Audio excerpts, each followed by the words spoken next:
పరిశ్రమ మూకపోయింది. కార్మికుల సమ్మెతో దాదాపు 300 పరిశ్రమలు మూతపడ్డాయి. కూలీ రేట్ల పెంపు విషయంలో కార్మికులు యాజమాన్యాలు పట్టుదలగా ఉండటంతో 15 రోజుల నుంచి సమస్య పరిష్కారం కాలేదు. సరిగ్గా జీడిపప్పు సీజన్ మొదలయ్యే సమయంలో ఇలా సమ్మె జరగడం రైతులకు కూడా ఇబ్బందే అని అంటున్నారు వ్యాపారులు.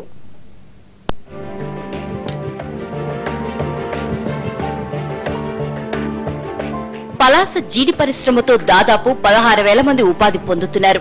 జీడిపప్పు అమ్మకాలతో ఈ మార్కెట్లో రోజుకు ₹1,00,00,000 టర్నోవర్ జరుగుతుంది. సమ్మె కారణంగా ఈ లావాదేవీలు మొత్తం నిలిచిపోయాయి.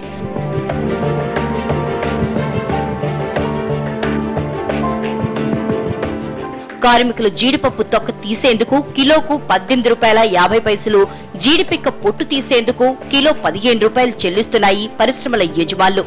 ఈ రేట్లు చాలవని కొత్తగా ఒప్పందం చేసి కూలీని 70% పెంచాలని జీడి కార్మిక సంఘాలు యజమానులకు నోటీసులు ఇచ్చాయి. పరిశ్రమలకు లాభాలు విపరీతంగా వస్తున్నప్పుడు కార్మికుల కూలి పెంచడానికి అభ్యంతరం ఏంటనేది యూనియన్ల ప్రశ్న.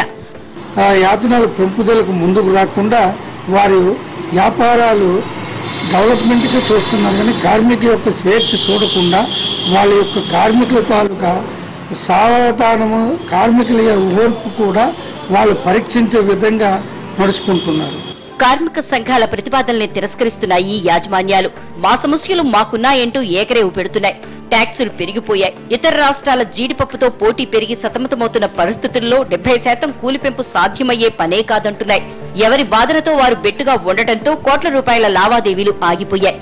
ఇది మరో రూపంలో రైతుల మీద ప్రభావం చూపుతోంది. సరిగ్గా పంట సీజన్ ప్రారంభమైన సమయంలో సమ్మె ప్రారంభమవడంతో వ్యాపారులు రైతుల నుంచి సరుకు కొనడం లేదు. కార్మిక శాఖ అధికారులు జోక్యం చేసుకుని సమస్యను పరిష్కరించాలని కోరుతున్నారు జీడి కార్మికులు.